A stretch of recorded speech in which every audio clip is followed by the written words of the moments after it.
एक आदमी बहुत तेज गति से दौड़ता चला जा रहा है, दौड़ता चला जा रहा है, दौड़ता चला जा रहा है।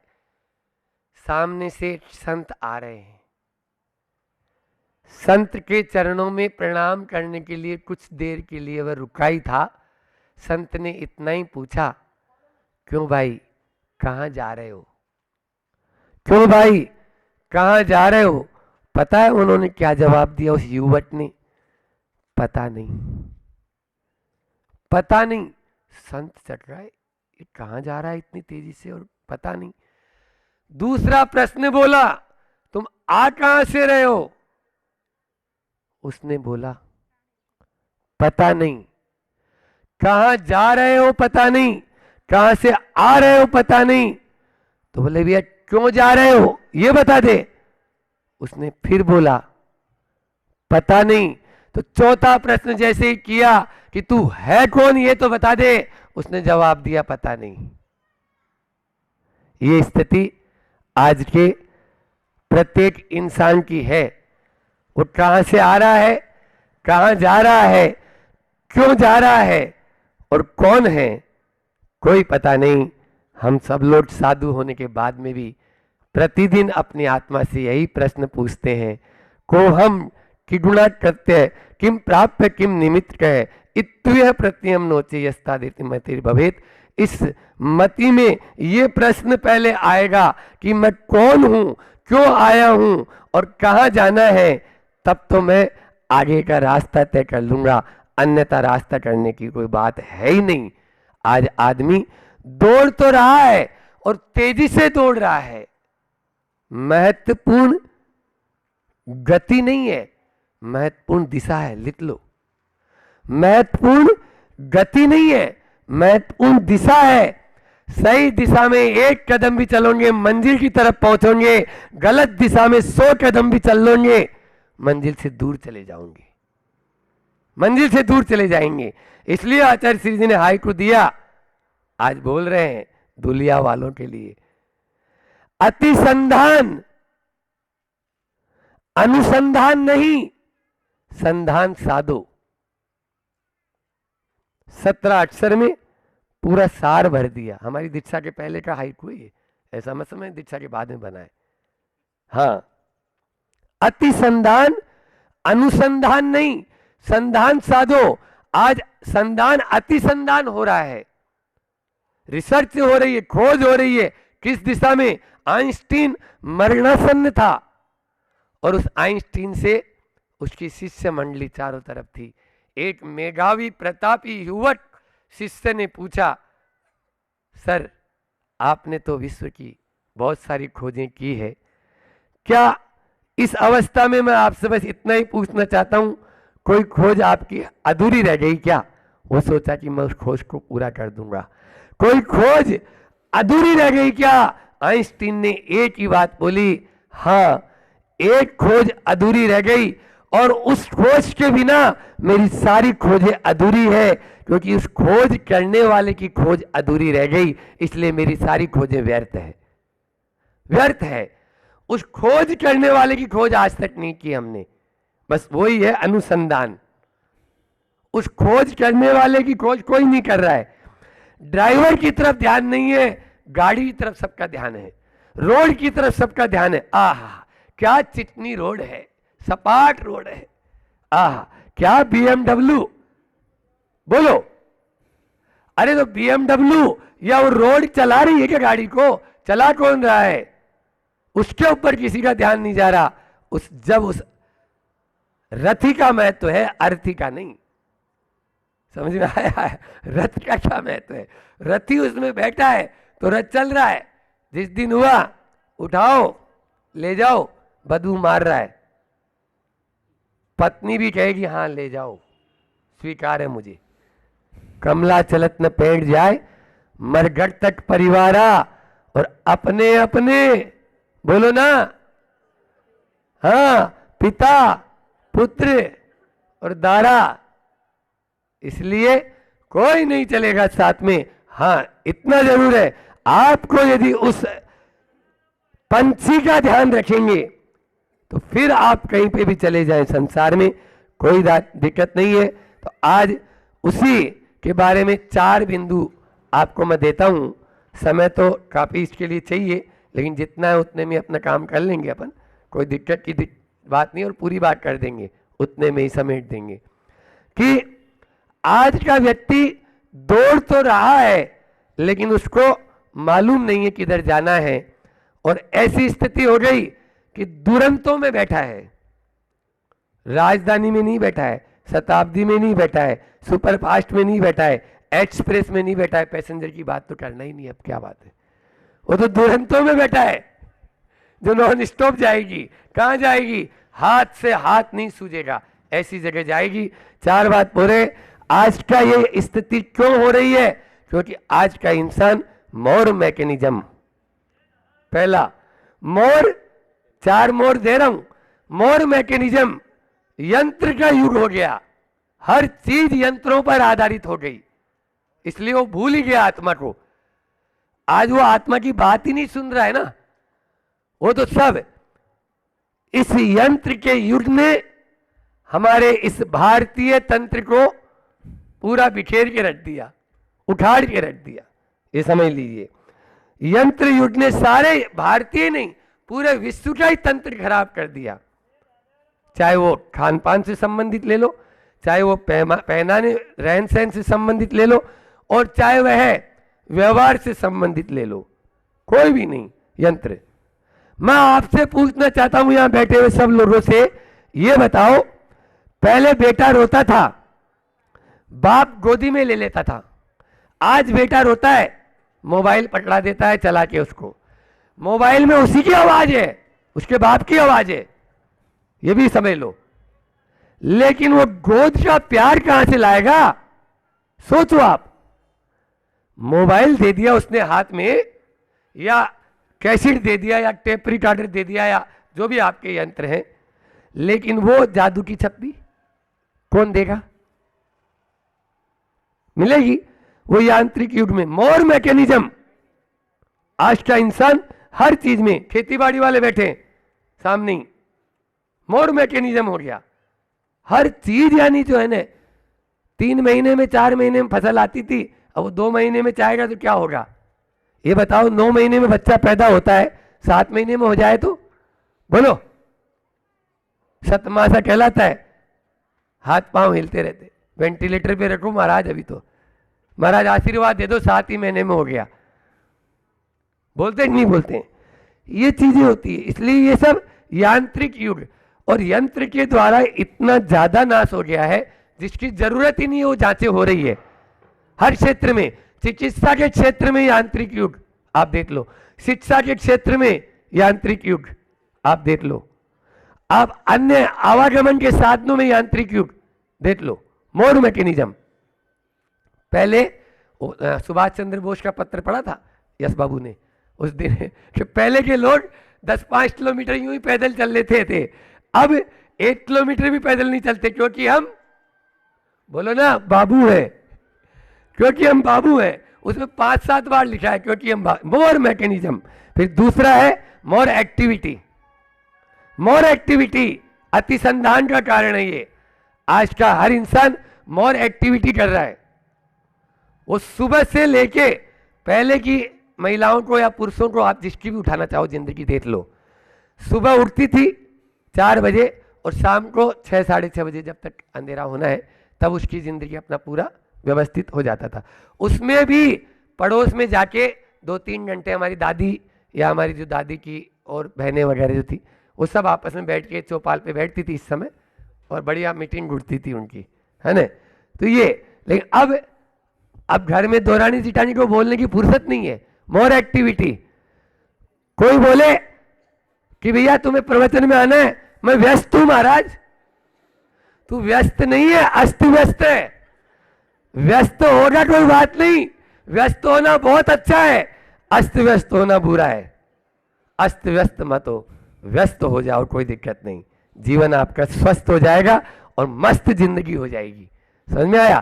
फिर उसके बाद में मोर एक्टिविटी। फिर तीसरा है मोर फाइनेंस। मोर फाइनेंस। आज हर चीज में पैसा, हर चीज में पैसा के यानी जो है ना आप देखिए, केवल जैसे तैसे कैसे भी हो, बस पैसे मिले, पैसा मिल जाए तो गधे को भी बाप बना लेंगे, और पैसा नहीं है तो बाप को भी बोलेंगे हु आर यू, बोलो। इसलिए मैं तो कहता हूं, पहले भी प्रवचन में बोला है, जो बूढ़े हो गए एक संदूक रखो, उसमें पत्थर भर देना, है ना, और ताला लगा के चाबी यहां टाक के रखना, ठीक है ना, किसी सामने मत भरना, ठीक है। मरते दम तक वो चाबी नहीं देना, आपकी सेवा होती रहेगी, कोई चिंता की बात नहीं है। मरने के बाद वो अपना आप खोलेगा जब देखेगा, क्या इतना चिंता कर रहे हो। हाँ, इसलिए वो चाबी आपकी, बस आपके लिए आपकी सेवा का काम करती रहेगी। अरे बच्चा तो है नहीं, क्या करेगा। मोर फाइनेंस, हर व्यक्ति की दृष्टि यही है। एक बार एक आदमी मरणासन था। अब मरणासन था तो देखो होता क्या है, मूर्छा कैसी होती है कि वह मरणासन था तो बस ही बोल रहा है और कुछ आगे शब्द भी नहीं निकल रहा। तो बेटों ने सोचा कि कोई बच्चा वच्चा की बात है, कोई बड़ा बच्चा है, कहाँ रखा है, कोई गाड़ी के रखा है, कहाँ रखा है पता नहीं। तो डॉक्टर साहब से बात की, तो डॉक्टर साहब बोला भाई बोली तो आ जाएगी, लेकिन 50,000 का इंजेक्शन है। तो चारों बेटे मिले, बोले ठीक है अपन 12,500 मिला लेंगे और क्या होगा, ठुकवा दो। उन्होंने ठुकवा दिया, इंजेक्शन ठुकवा दिया। तो बोले हाँ बाबूजी बोलो क्या हुआ। अरे क्या बोलूं, वो बकरी देखो झाड़ू खा रही इतनी देर से, तुम लोगों को बकरी झाड़ू खा रही। मोर फाइनेंस, बोलो ये स्थिति है। आचार्य श्री जी का हाइकू याद रख लो, एक और दे देता हूं। सगा हो दगा, सगा हो दगा, अर्थ विनिमय में मूर्छा बढ़ती, मूर्छा बढ़ती। जैसे जैसे अर्थ विनिमय हुआ है, मूर्छा हमारी बढ़ती चली गई है, काला बाजारी बढ़ती गई है, स्टॉक अंदर में माल दबता चला गया है, भ्रष्टाचार बढ़ता गया है। और दूसरा हाइकू उसका उल्टा दिया आचार्य जी ने, संग्रह कहां, वस्तु विनिमय में। भैया तुम्हारे पास तेल है तो तुम तेल दे दे, मेरे पास सरसों है सरसों ले ले, तेल निकलवा लेना, फिर आते रहना। तो ये तो संग्रह कहां, वस्तु विनिमय में मूर्छा घटती, ये मूर्छा घटती। हालांकि मोदी जी अभी कैशलेस तो कर रहे हैं, लेकिन वो कैशलेस कुछ नहीं है। मैंने देखा वो तो बैंक के माध्यम से चल रहा है उनका काम कैशलेस का। फिर भी आप अर्थ विनिमय को महत्व मत दो, वस्तु विनिमय को महत्व दो, मोर फाइनेंस। और अंतिम पहला क्या बताया भरत जी, बोलो। मोर मैकेनिज्म जो हमें अतिसंधान करा रहा है, मोर एक्टिविटी ये हमें अनुसंधान से दूर हटा रहा है, और मोर फाइनेंस ये संधान नहीं करने दे रहा है। और अब अंतिम चौथा है मोर इंडिपेंडेंट, मोर इंडिपेंडेंट। हाँ, दूसरों के ऊपर निर्भरता बहुत ज्यादा हो गई। आप लोगों ने कबूतर को देखा, हम नेमावर में थे तो नेमावर में जो सर्दी का मौसम था अभी, उसमें अंदर में कमरे में कमरा था, मैं और शीतल साई रहते थे, उस पर एक दुछत्ती जैसा था, तो वहाँ कबूतर कबूतनी और वो रहती थे, तो अंडा का काम वहीं होता था। थोड़ा सा वो बच्चा बड़ा हुआ, बस मुश्किल से 5-6 दिन 7 दिन, और उसको खुद उसकी माँ धक्का मार के नीचे उतार रही है। हम देखते थे, हमने सोचा गिर जाएगा ये, तो बोले नहीं ये फड़फड़ाएगा, अपना उड़ के बाहर चला जाएगा। ये है इंडिपेंडेंस नहीं है वो, समझ में आया। आज भी एक वर्ग ऐसा है, उनसे आप शिक्षा लो, और नहीं तो उनको औजार थमा देते हैं और रास्ते में बैठा देते हैं। वो आपकी टायर खराब हुआ, कसा, ला भैया 200 का नोट दे, 100 का नोट दे, बोलो। और आपके यहाँ आज 25-30 साल की बेटियां बेटे हो गए, न रोटी बनाना आता है, न बैंक में उनको साइन करना आता है। उनको बोलो जा बेटा बैंक में ये बाउचर भर दे, पिताजी बाउचर ये क्या होता है, लो, बोलो। ये स्थिति है।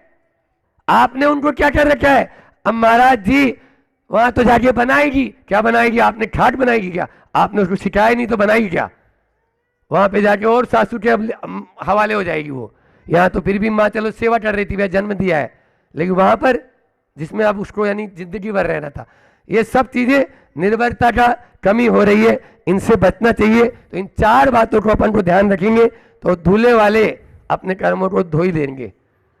मोर मैकेनिज्म नहीं बने, मोर एक्टिविटी नहीं करे, मोर फाइनेंस का ध्यान रखें कि मुझे उसकी तरफ बिल्कुल पैसा ही सब कुछ नहीं, और मोर इंडिपेंडेंट भी नहीं होना, हमें अपने ऊपर निर्भर होना है, अपने पैरों पर खड़ा हो जाएगा। आज मोदी जी ने कौशल उन्नयन, कल नहीं परसों मैंने अमलनेर में भी कहा था कि अपने माध्यम से ये बताओ, आप रोटी बाजार से खरीद के खाते हो क्या? महाराज हम तो खाते हैं। बोलो ना, शर्म क्यों आ रही है? फास्ट फूड क्या है? डबल रोटी क्या है? महाराज जी रोटी नहीं, डबल रोटी लाते हैं। आप रोटी की बात करते हो, रोटी के अंदर डबल और लगा दो। हाँ, पाव रोटी लाते हैं। हम हाथ की रोटी तो खाते ही नहीं महाराज जी, पाव वाली रोटी खाते हैं। पाव रोटी का मतलब पाव रोटी, ठीक है ना? बोलो, कोई का भी त्याग थोड़ी है। तो मैं ये बोल रहा हूं, ये सब क्या है? ये अपने लिए अपनी आत्मनिर्भरता नहीं है। कौशल उन्नयन के माध्यम से हट करने की बात अमलनेर में की थी। जब रोटी बाजार से नहीं लाते हो, दुलिया वाले बहुत अच्छे लोग हैं, तो यहां जब रोटी बाजार से नहीं आती है तो आप लोग कपड़े बाजार से क्यों लेके आते हो? कपड़े खुद नहीं बना सकते? बोलो, पहले तो उसी को लड़की देते थे, और लड़का भी पहले यही देखते थे कि वो कपड़ा बना लेता है कि नहीं बना लेता है। फिर ये कहां से आ गई बीमारी कपड़े खरीदने की? या तो हमारी तरह हो जाओ बाबा जी, हम तो पहनते ही नहीं है। बोलो, इतनी हिम्मत नहीं है तो बनाओ इंडिपेंडेंट। ये बहुत एक एक चीज को लेंगे तो हम बहुत दिनों देर हो जाएगी। दूल्हा वालों के लिए भी, दूल्हे की हमने सवेरे बात की थी कि किस प्रकार से हमें कर्मों को धना, और दूल्हे क्या संदेश दे रहा है, उसके लिए 4 बात कह के अपनी वाणी को विराम दूंगा कि उस दूल्हे के 4 अर्थ निकलते हैं। सबसे पहले जो सुबह बताया था मैंने कि शरीर की अशुद्धि तो हम रोज धोते हैं, धुले, है ना? शरीर की अशुद्धि तो रोज धोते हैं, लेकिन भीतर की अशुद्धि कब धुले? धुले, उसको धो, वो भीतर की अशुद्धि को धुले। इसलिए धुले याद दिला रहा है।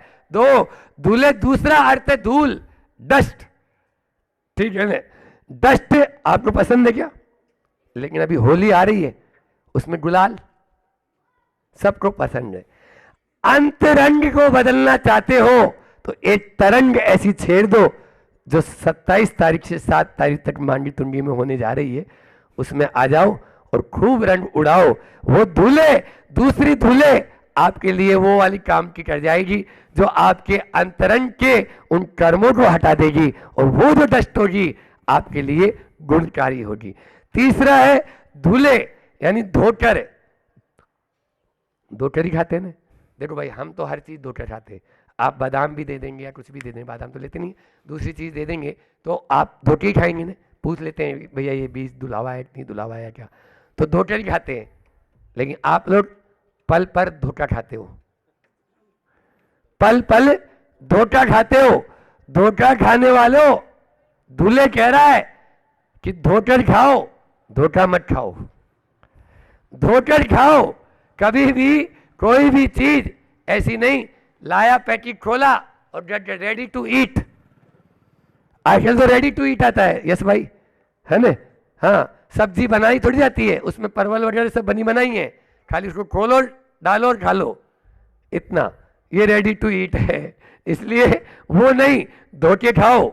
ये दूल्हे कह रहा है, मैं नहीं बोल रहा हूं, दूल्हे बोल रहा है। और चौथा दूल्हे का अर्थ है कि दूलिया, ये हमने चिंतन किया सामायिक में।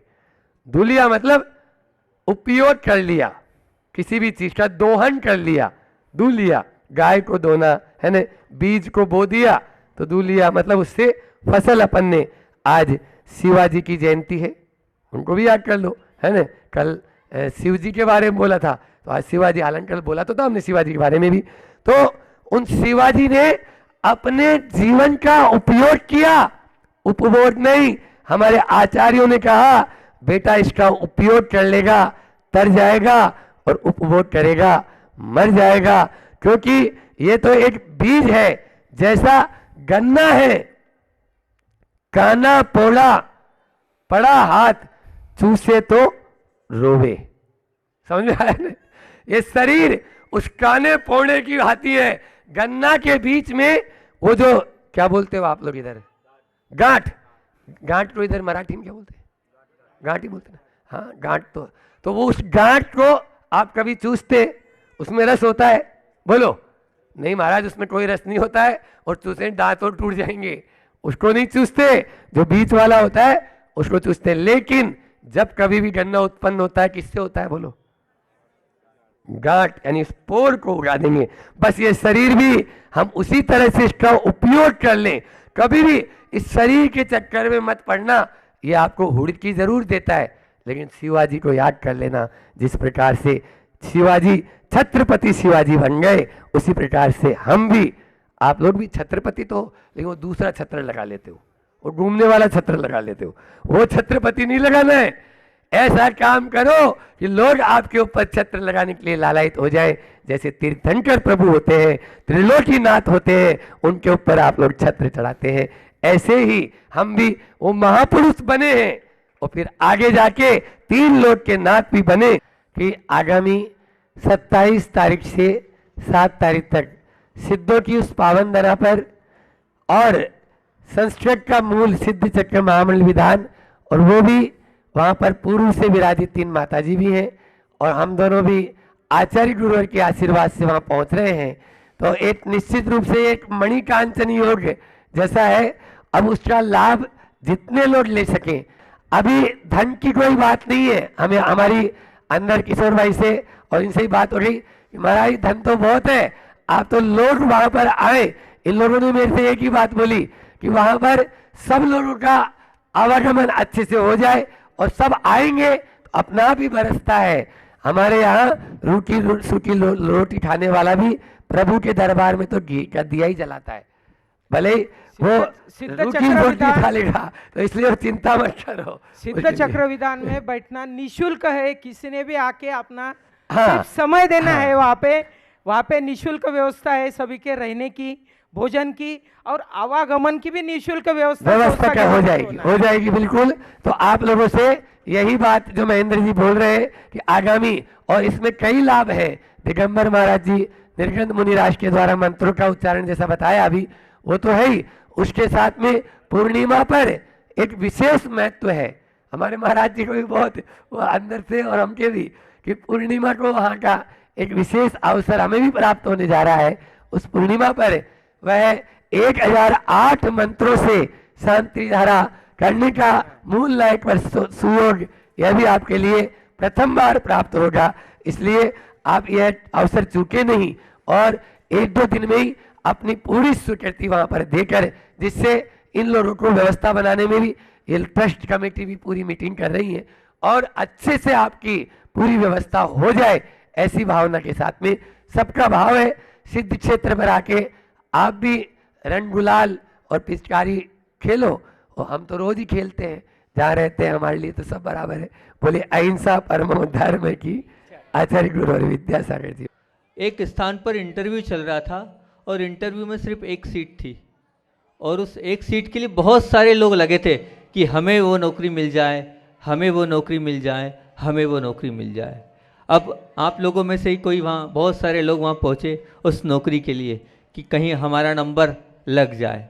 अब इंतज़ार चल रहा था, और उस इंतज़ार के बीच में वो जो गया था बालक, वो क्या मन में सोचता है वो देखना। आप तो ऐसे नहीं है कहीं, आप तो ऐसा नहीं सोचते हैं। वो ये सोच रहा है अंदर ही अंदर मन में, अगर मेरी नौकरी लग जाती है, अगर मेरी नौकरी लग जाती है तो क्या करूँगा। रोज़ रोज़ की हेडक, रोज़ रोज़ की टेंशन।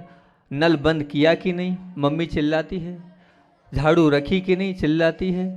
कपड़े जो हैं रखे कि नहीं व्यवस्थित, वो चिल्लाती है। दरवाज़ा बंद किया कि नहीं, वो चिल्लाती है। लाइट बंद करी कि नहीं, वो पिताजी चिल्लाते हैं। माता पिता की इस चिल्ला चोट से तो मैं परेशान हो गया हूँ, मैं त्रस्त हो चुका हूँ। अगर मेरी नौकरी लग जाती है तो सबसे पहले क्या करूँगा, माता पिता से अलग होऊंगा, और अपना अलग से सब कुछ बसाऊंगा, अलग से सब कुछ करूँगा। इस प्रकार से वो जो है अंदर ही अंदर सोच रहा है। अब सोचते सोचते होता ये है कि वहाँ पर जो था चल क्या रहा था इंटरव्यू, और लोग बहुत सारे थे।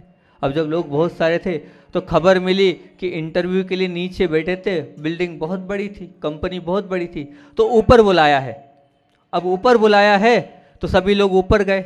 जब ऊपर गए तो उसने सोचा ये कूलर का जो नल है वो चल रहा है, उसने बंद कर दिया।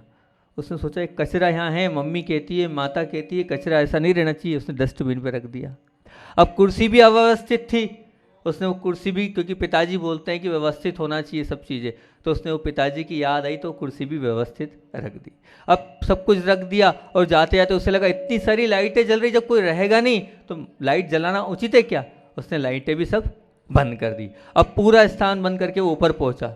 ऊपर जैसे ही पहुंचा तो वहाँ इतने सारे लोग तो थे, बोले लोग अंदर जाते हैं। वो जो साहब थे जो इंटरव्यू ले रहे थे, साक्षात्कार कर रहे थे, वो कुछ पूछते नहीं है, वो फाइल देखते हैं, बोले जाओ बाहर, फाइल देखते हैं बाहर जाओ। तो उसने पूछा क्या क्या होता है अंदर, बोले कुछ नहीं पूछते, सिर्फ देखते हैं चेहरा, फाइल देखते हैं और बाहर कर देते हैं, चेहरा देखते हैं और बाहर कर देते हैं।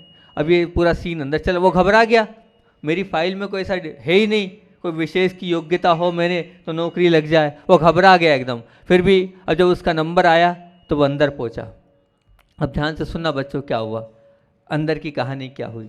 वो जैसे ही अंदर पहुंचा, अंदर पहुंचते घबराते घबराते उसने अपनी फाइल रखी, और फाइल रखी, उन्होंने फाइल नहीं देखी, पहले उसका चेहरा देखा, और चेहरा देखने के बाद बोला आपको कब ज्वाइन करना है, आपको कब ज्वाइन करना है, ज्वाइन मतलब आपको कब आना है नौकरी पर, आप चाहें तो कल से आ सकते हैं। जैसे ही ये बात बोली तो वो जो सर थे, जो बॉस थे, उन्होंने एक ही बात बोली, बोले आपका इंटरव्यू मैंने यहीं से ले लिया।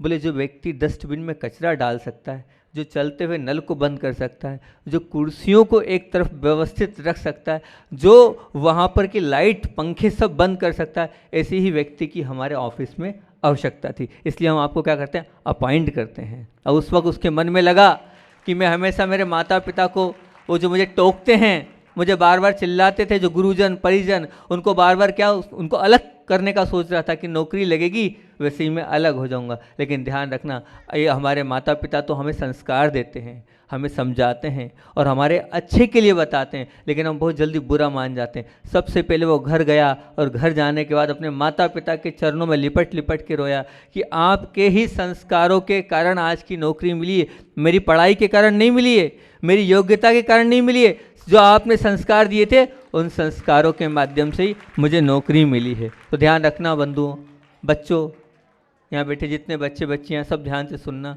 जो हमारे माता पिता हैं वो जो संस्कार देते हैं, वो जो सिखाते हैं वो हमारे भले के लिए सिखाते हैं, जो हमारे गुरुजन हैं जो सिखाते हैं वो हमारे भले के लिए सिखाते हैं। 5 बातें आपसे बोलूँगा। सबसे पहला, अगर हमें अच्छा बनना है, बताओ सबको अच्छा बनना है, अगर हमें अच्छा बनना है तो बैड एटमॉस्फेयर से बचना पड़ेगा। बैड एटमॉस्फेयर मतलब जो वातावरण है, चारों तरफ का जो वातावरण है वो गंदा बन चुका है। उस गंदे वातावरण से जब तक हम नहीं बचेंगे तब तक हमारा कल्याण नहीं हो सकता है। ऐसा वातावरण चाहिए, क्योंकि देखो चाहे कोर्ट हो, चाहे धर्म हो, चाहे क्रिकेट मैच हो, चाहे कहीं भी हो, कोई ना कोई लक्ष्मण रेखा है, कोई ना कोई नियम है, कोई ना कोई कायदे हैं। अगर वो कायदे और नियम से होगा तभी धर्म चलेगा, तभी कोर्ट चलेगी, तभी वो मैच, क्रिकेट मैच चलेगा। ऐसे ही बच्चों हमारे जीवन में भी लक्ष्मण रेखा होनी चाहिए, मर्यादा होनी चाहिए। अगर मर्यादा और लक्ष्मण रेखा नहीं है तो ये बांध के चलना हमारा जीवन क्या है, व्यर्थ है। तो सबसे पहला क्या है, बैड एटमॉस्फेयर। और दूसरी बात है बैड कंपनी। बैड कंपनी से मतलब क्या, हमारे जो मित्र हैं, आपसी मित्र हैं, वो कैसे हैं, वो बैड मित्र नहीं होना चाहिए। बैड मित्र मतलब सबसे पहला होता है थाली मित्र। क्या होता है, थाली मित्र। थाली मित्र मतलब सिर्फ वो आपको खाने पीने से ही मतलब रखेगा, वो आपको बाजार की होटलों में घुमाएगा, वो थाली मित्र है। थाली मित्र कभी नहीं बनाना। दूसरा होता है ताली मित्र। ताली मित्र मतलब क्या, जो सिर्फ मात्र आपकी वाहवाही करेगा, आपकी चापलूसी करेगा, आपको तुच्छ बातों पर खुश करेगा, ऐसा ताली मित्र भी मत रखना अपने जीवन में। और तीसरा होता है प्याली मित्र। प्याली मित्र का मतलब क्या है, जो आपको हमेशा आपको मस्ती में मस्त रखेगा, आपको व्यसनों में फंसा देगा, आपके जीवन को बर्बाद कर देगा, ऐसा भी क्या आपको प्याली मित्र नहीं रखना है। एक होता है खाली मित्र। खाली मित्र क्या होता है, बोले जो खाली मित्र होता है सिर्फ समय बर्बाद करेगा, वो आपके जीवन को उत्साह शून्य बना देगा, आपके जीवन को खाली बना देगा, ऐसा मित्र भी नहीं करना। फिर कौन सा मित्र चाहिए महाराज जी, तो अब बताता हूँ कौन सा मित्र आपको बनाना है अपने जीवन में। अपने जीवन में जो मित्र बनाना है वो है माली मित्र। अब माली मित्र किसको कहते हैं? माली मित्र मतलब जैसे एक पौधा होता है ना, एक पौधे को सुंदर खाद पर्याप्त जल देते रहकर पौधा सुंदर देखभाल होता है, उसी प्रकार से अगर आपका अपना जीवन है, जो वो कैंची लेकर क्या करता है, माली काटता है, सुंदर करता है ना, बिल्कुल सुंदर बना देता है उस पूरे बगीचे को, वैसे ठीक उसी प्रकार आपके जीवन को शुभ निमित्त देकर, सम्यक प्रेरणा देकर, अशुभ तत्वों से आपको बचाते हुए, कैंची लेकर आपके दुर्गुणों को जो काटते रहे, आपके जीवन को जो गौरवशाली बना दे, आपके जीवन को जो वंदनीय बना दे, आपके जीवन को जो प्रशंसनीय बना दे, आपके जीवन को जो अनुकरणीय बना दे, वो है माली मित्र। तो हमेशा अपने जीवन में माली मित्र बनाना। माली मित्र मतलब जो आपके जीवन को क्या दे, उष्मा दे, वो है माली मित्र। जो आपके जीवन को क्या दे, उष्मा दे, वो है माली मित्र। निराशा के समय में जो आपको साहस भरे, वो है माली मित्र। मुश्किलों में आपको जो साथ दे, वो क्या है, माली मित्र। संवेदनशीलता के अकाल में भी जो आपको स्नेह दे, वो क्या है, माली मित्र। 24 घंटे में जो आपके हित का लक्ष्य रखे, वो क्या है, माली मित्र। तो इस प्रकार के माली मित्र आपको बनाना है। याद रखना, जो आपके माता पिता हैं, स्वजन हैं, वो तो आपको मिल जाएंगे, मिल जाते हैं, लेकिन जो माली मित्र है ना, एक अच्छा मित्र बनाना ये बहुत कठिन है। इसलिए हमेशा अपनी संगति कैसी करना, अच्छी करना। अपने मित्र कैसे बनाना, अच्छे बनाना। अच्छे मित्र आपके जीवन को बहुत अच्छा बनाएंगे। अब तीसरी बात क्या है, सुनो ध्यान से बच्चों, तीसरी बात क्या है, बैड हैबिट। कोई गंदी आदत महाराज जी ने भी सब सुधरा दी ना, तो हमारे जीवन में कोई भी ऐसी गंदी आदत नहीं हो जिसके कारण हमारा जीवन समाप्त हो जाए, जिसके कारण हमारा जीवन बर्बाद हो जाए। और चौथी और महत्वपूर्ण, बैड लिटरेचर। जो बड़े बच्चे हैं वो ध्यान से सुनना, जो बड़े बच्चे हैं उनके लिए बहुत अच्छी चीज़ बता रहा हूँ, और जो शिक्षक लोग हैं वो भी सुन सकते हैं। बैड लिटरेचर मतलब क्या, जो आपका अध्ययन है, आप कौन सा अध्ययन कर रहे हैं, वो जो अध्ययन कर रहे हैं वो आपके जीवन को कितना ऊंचा उठा रहा है। 7 सब्जेक्ट आपको ऐसे ही तैयार करना है। और फिर उसके बाद जो है, बालिकाएं तो दिख रही ना इधर, फिर उसके बाद जो है छोटी डायरी जो आपके लिए हमने दी थी पॉकेट साइज़ की। अब ये क्या होगा, आपने जो 100 क्वेश्चन तैयार किए हैं, ये जो 100 क्वेश्चन हैं, अब आपको पढ़ना है मान लो, तो जो आपके 100 क्वेश्चन है आप उसको 15 मिनट में पूरी जो सब्जेक्ट है उसको रिवाइज कर सकते हो। क्या करना है पता है आपको, सिर्फ आपको जो ड्राइंग्स बनाई है उन ड्राइंग्स को पढ़ना है, और 15 मिनट में आप पूरी ड्राइंग्स देख लोगे। ड्राइंग्स के माध्यम से जब आप पढ़ोगे तो आपको बोरिंग भी नहीं लगेगी कि हम क्या कर रहे हैं, और ड्राइंग्स को आप पलटाते जाओगे, और पलटाते पलटाते पूरा सब्जेक्ट आपका 15 मिनट में हो जाएगा। क्योंकि आपने 100 क्वेश्चंस लिखे, 100 क्वेश्चंस के बाद आपने ड्राइंग बनाई, और ड्राइंग को आपने बहुत अच्छे से देखा, आप 15 मिनट में ना बोर हो गए, और वो पूरी का पूरा आपका एक सब्जेक्ट पूरा क्लियर हो जाएगा। तो ऐसा ये एक सब्जेक्ट आपका पूरा क्लियर हुआ। अब छोटी डायरी काय के लिए, तो छोटी डायरी में आपको क्या करना है, जो मेन 5 पॉइंट्स आपने बनाए थे उन 5 पॉइंट्सों को आप लिखो।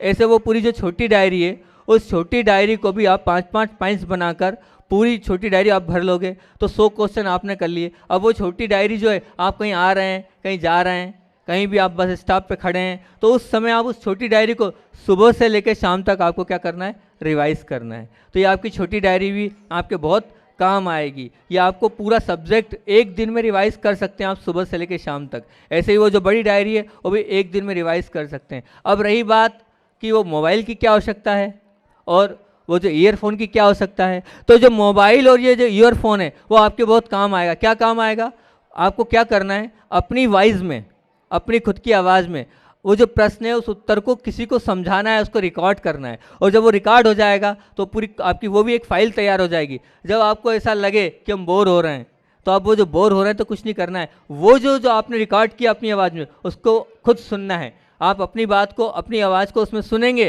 तो सुनने के बाद क्या होगा, जो आप सुन रहे हैं, जो आप अपनी आवाज़ सुनेंगे, तो वो जो आपने बोला है वो आपको और अपने दिमाग में उतरता चला जाएगा। और होता ये है कि हम क्या करते हैं, थोड़ा 4 घंटे पढ़ लिए, 6 घंटे पढ़ लिए, तो 6 घंटे पढ़ने के चक्कर में हम क्या है, मूड फ्रेश करने के लिए मूवीज़ देखते हैं, या और क्रिकेट मैच देखते हैं, या और कुछ देखते हैं। जब कुछ और देखने चले जाते हैं तो हमारा और मन खराब हो जाता है। और क्या हो जाता है, मन खराब हो जाता है। क्योंकि जब बीमार होते हैं तो क्या होते हैं अपन, मान लीजिए अपना दर्द हुआ शरीर में, तो छोटी सी दवाई लेते हैं ना, छोटी सी गोली से हम पूरा स्वस्थ हो जाते हैं। ऐसे ही छोटा सा 10 मिनट 15 मिनट हम दूसरी चीज़ देख लेते हैं तो हमारा पूरा उपयोग खत्म हो जाता है। तो हमें क्या करना है, उस समय में जब हमें उपयोग को निर्मल करना हो, हमें अपना टाइम पास करना हो, मूड फ्रेश करना हो, तो अपनी आवाज़ को कान में फंसाया और वो सुनना है। तो ये तीसरा मोबाइल का आपको हमने उपयोग बताइए, आपके काम आएगा। तो तीनों चीज़, जो बड़ी डायरी है वो कैसे बनना है, उस बड़ी डायरी को कैसे करना है, पूरा प्रश्न लिखना है, 5 कलर में लिखना है, ड्राइंग्स बनाना है। और ड्राइंग्स कैसे 15 मिनट में आप रिवाइज कर सकते हो। छोटी डायरी में जो 5-5 पॉइंट्स है, उसी कलर के 5-5 पॉइंट्स आपको उसमें लिखना है छोटी डायरी में। और फिर उसके बाद क्या है, तीसरा और महत्वपूर्ण क्या आपको क्या होता है, मोबाइल वाला करना है। अब रही बात, एक सबकी एक मानसिकता ये बन गई है बच्चों की, सबके अंदर दिमाग में बात बैठ गई है कि रात को लेट पढ़ने से अच्छा रहता है। नहीं, लेकिन एक बात ध्यान रखना, आप लिखने का काम कर लो 9 साढ़े 9 तक, लेकिन याद करने का काम सुबह करो। जितना आप सुबह याद करोगे, जितना आप सुबह जल्दी उठ के पढ़ोगे, वो आपके पूरे दिमाग में जाएगा। सुबह का काल सरस्वती का काल माना जाता है। जितने पाप होते हैं वो रात में होते हैं।